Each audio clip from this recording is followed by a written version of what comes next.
2018 is the 200th anniversary of Mary Shelley's Frankenstein, and as part of the celebrations that are taking place across the world, BCU and the School of English wanted to host an exhibition of student work, so original work inspired by Frankenstein. We have contributions from students in the School of Visual Communication, so original illustrations and artwork, costume design from students in the School of Fashion and Textiles, and creative writing pieces from students in the School of English, which include poetry, short stories, and also original screenplays. Those original screenplays have resulted in our students producing their own short films, which can be viewed here at the Library of Birmingham.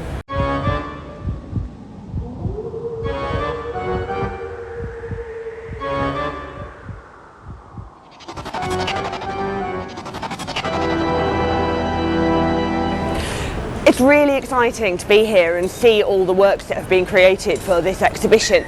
It's been fantastic to work with other staff and students across the faculty to see how Frankenstein is still relevant today and different ways in which it inspires people. It's such a metaphorical text that we find ourselves using the language of Frankenstein and the visual images of Frankenstein unintentionally. They've become part of popular culture over the last 200 years, and therefore they're ripe, I think, for continual reinterpreting. Frankenstein is a text which is very morally ambiguous and very open in many ways. Mary Shelley created this wonderful metaphor of this creature that comes from many places, and that is a metaphor that works as well for her text as it does for other works, and indeed for Gothic as a genre. And it's in using these ideas as inspiration, the morally ambiguous aspects, the doubling and the kind of combination of horror with psychological realism, that people have come up with these amazing things for this exhibition. There's films and artworks which draw on very different aspects of Frankenstein and show how open to interpretation it still is. And like Gothic as a genre, Frankenstein is a text which is able to be reinterpreted, which can be redeveloped, redesigned, rethought for every generation with its own concerns and preoccupations. You need to get out now, it's alive. Get... Come on, answer the phone.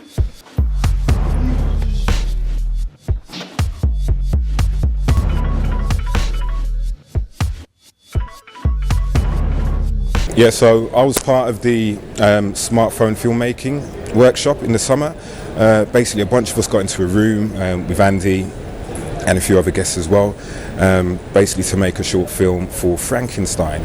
My idea was one of the ones that was chosen, called I, Victor, where it's basically a flip on the story of Frankenstein, but in a quick way, just brought it into a modern light really. So yeah, it was really fun. Yeah, we all got together, bounced ideas off, came up with the ideas. Like I say, my one was chosen, but I did act in it as well, as you can see behind me. But I also got the chance to work with the camera as well, so to do a lot of the angles after the initial first shoot and run through. So I do a lot of the different camera angles as well, and it just opens up your eyes to how, you know, how much technical things go into making a film, even if you're using, you know, just handheld mobile phones or iPads or whatever. So it was really fun in that sense. Obviously that's helped me with wanting to do my own stuff as well. Like I've started something with a few friends of mine as well that we're hoping to get made sometime early next year.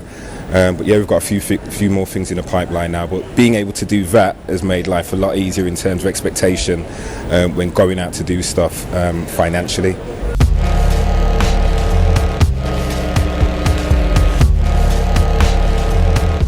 Every year the School of English hosts a Smartphone Filmmaking Workshop, and this is designed to teach screenwriting students how to make films with available technology. So what happens is we take smartphones and iPads and we give them an intensive workshop where these screenwriting students will devise, write, plan and shoot and then edit a short film in 2 days. So they've done that this year with the Frankenstein films.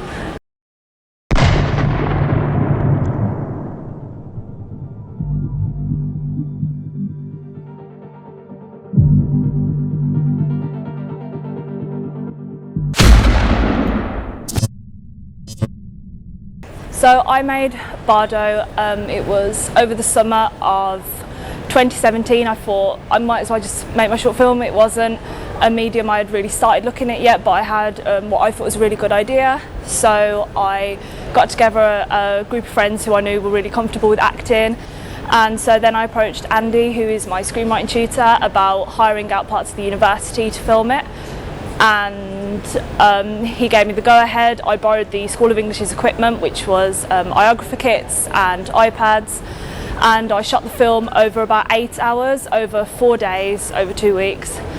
How many more friends do we have to lose? One day they'll eradicate volunteering and take all the young blood by force. Who's to say they're not already achieving that?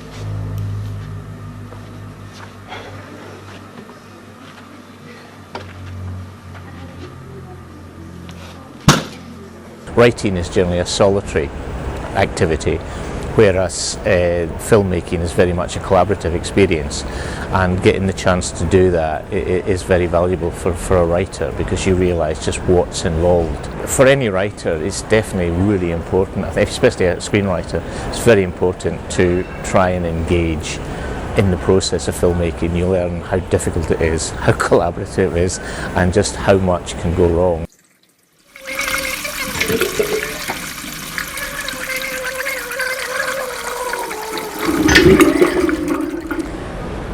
Having that experience of shooting in a real life film production will make them better screenwriters, for one thing. But also, it might encourage them to go kind of DIY and achieve some independence as writers, whereby they can start shooting their own films and edit their own films.